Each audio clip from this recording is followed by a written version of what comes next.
India express आपको दिखाए सच का आईना।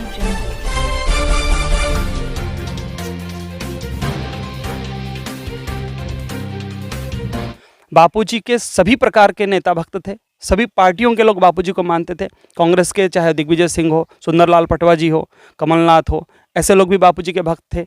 अपने अशोक गहलोत जी हो, ये सब भी भक्त थे। और बीजेपी के उमा भारती जैसी नेता भी भक्त थी, मुरली मनोहर जोशी हो, आडवाणी जी हो, है कि नहीं, अटल बिहारी वाजपेयी जी हो। तो ये सबको लेके बापू चलते थे और बापूजी सत्य बोलते थे।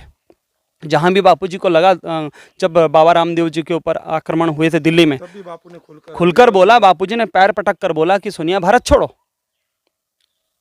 और जब ऐसा कोई भी मामला आया, बापू ने कभी किसी पार्टी का पक्ष नहीं लिया। बापूजी ने सत्य। आज के प्रधानमंत्री भी बापू के चरणों में आकर बैठते थे, सत्संग सुनते थे। वो सुनते थे क्योंकि उनको वोट लेना था।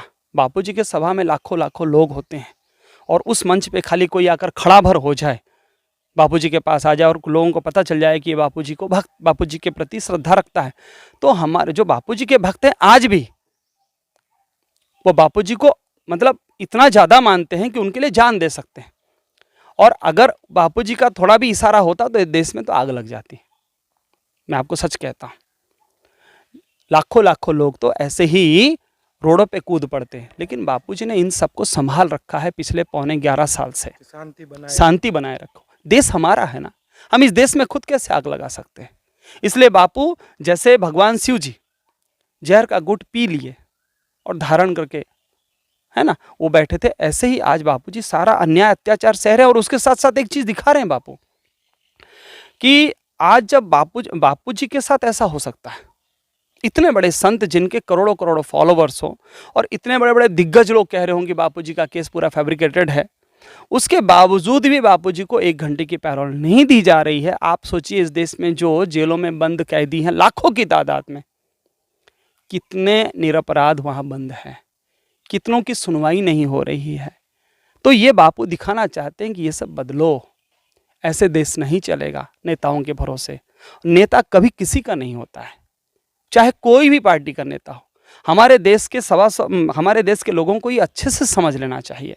अगर इस देश को, इस संस्कृति को बचाना है तो साधु संत ही रक्षा करते हैं। भगवान ने खुद ने भी तो कहा है ना, यदा यदा हि धर्मस्य ग्लानिर्भवति भारत अभ्युत्थानम अधर्मस्य तदात्मानं सृजाम्यहम् परित्राणाय साधूनाम। नेता नहीं कहा भगवान ने, साधु कहा। विनाशाय च दुष्कृताम धर्म संस्थापनार्थाय संभवामि युगे युगे। तो भगवान भी कहते हैं कि, और ये देश साधु संतों का देश है, शास्त्रों का देश है। तो इस देश की सुरक्षा, इस देश में शांति केवल संतों के द्वारा आ सकती है, नेताओं के द्वारा कभी नहीं आ सकती है। ये विकास कैसा विकास है? एक तरफ आप मासूम बच्चों को पोर्न पिक्चरें दिखा रहे हो यूट्यूब के माध्यम से, प्राइमरी एजुकेशन में आप ज़बरदस्ती उनको, समझ रहे हैं ना आप, डिजिटल जो पाठ्यक्रम चल रहा है, बच्चे क्या देख रहे हैं क्या पता है। ये कैसा विकास है? विनाश नहीं है क्या? महाविनाश है। आपने गे कल्चर को, पुरुष के साथ शादी करे, स्त्री के साथ शादी करे। अभी थोड़े दिन पहले हमने सुना कि अब विदेशी शक्तियाँ ऐसा कोशिश कर रही है कि वो यहाँ पर बच्चों के साथ जो भी चलता है ना, वो भी अब फ्री हो जाए, वो भी अब केस ना हो। क्यों? इसलिए क्योंकि पादरी वहाँ पर, बड़े बड़े पादरी, यहाँ तक कि पोप ने भी घोषणा किया है, बोला हुआ है और कई बार माफिया मांगी है कि पूरे विश्व में जो यौन शोषण हो रहा है, बाल यौन शोषण, स्कूलों में, स्कूल के बच्चों के साथ, मासूम बच्चों के साथ, विशेष करके मिशनरी स्कूलों में ननों के साथ, उसके लिए उन्होंने माफिया मांगी है और अरबों अरबों डॉलर उन्होंने हर्जाना भरा है। और वो चाहते हैं कि ये जो गंदी बीमारी है पूरे विश्व में फैल जाए। तो अभी उसको वो कानून के दायरे में ला रहे हैं ताकि वो भी अब छूट हो जाए, बच्चों के साथ भी आप करो, कोई दिक्कत नहीं है।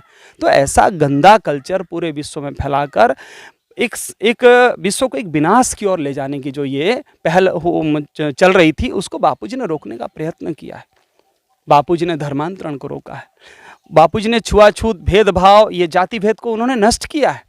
आप देख लीजिए, बापूजी के किसी भी साधक को पूछ लीजिएगा कि भैया तुम्हारी जाति क्या है, कभी कोई साधक किसी से अपनी जाति नहीं पूछता है। बापूजी ने सबको एक सूत्र में बांध दिया है, बस हम हिंदू हैं। और बापूजी ने तो कई बार हिंदुत्व को भी बहुत छोटा कर दिया अपने सत्संगों में। हम सब परमात्मा के अंश हैं, ममई वंशो जीवलोके जीवभूत सनातना। तो बापू कहाँ ले जाना चाहते हैं? और ये साधारण से नेता उनका इस्तेमाल करना चाहते थे। आपने पूछा ना कि बापूजी को क्यों नहीं छोड़ रहे हैं, मैं आपका जवाब देना चाहता हूँ कि ये लोग बापूजी का यूज करना चाहते थे। क्यों? अपने पार्टी के प्रचार में, इनके व्यक्तिगत स्वार्थ के लिए संत का उपयोग करना चाहते थे। संत ऐसा होने देंगे क्या? हाँ, अगर कोई ऐसे छोटे मोटे होते वो अलग बात था, बापू वो नहीं है। तो क्या लगता है कि बापू आएंगे, क्या होगा? निश्चित रूप से आएंगे, इनका आप देख लीजिएगा, क्योंकि एक धर्म संस्था इस भूमि पे काम कर रही है, भारत भूमि में। और जिस हेलीकॉप्टर से बापूजी को गिराया गया, मैं तो गिराया गया कहूँगा, क्योंकि वो षड्यंत्र था, मुझे ऐसा लगता है। हालांकि उसकी जांच नहीं हुई तो पता नहीं चला, तब भी बापूजी का बाल बांका नहीं हुआ।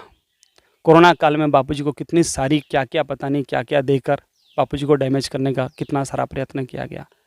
और बापूजी आएंगे, बापूजी ने कहा है अपने श्रीमुख से, सोमनाथ में सत्संग करेंगे। चाहे सरकार इनके भाग्य में अगर हुआ तो ये निकाल सके, नहीं तो सरकारें बदलेगी और नई सरकारें आएंगी और बापूजी बाहर आएंगे और फिर से करोड़ों करोड़ों लोगों की जो भावनाएं हैं वो पुष्ट होंगी और हिंदुत्व फिर से प्रखर होगा, मजबूत होगा और सनातन धर्म की रक्षा होगी और भारत विश्व गुरु बनेगा। इंडिया एक्सप्रेस आपको दिखाए सच का। Audio Jungle.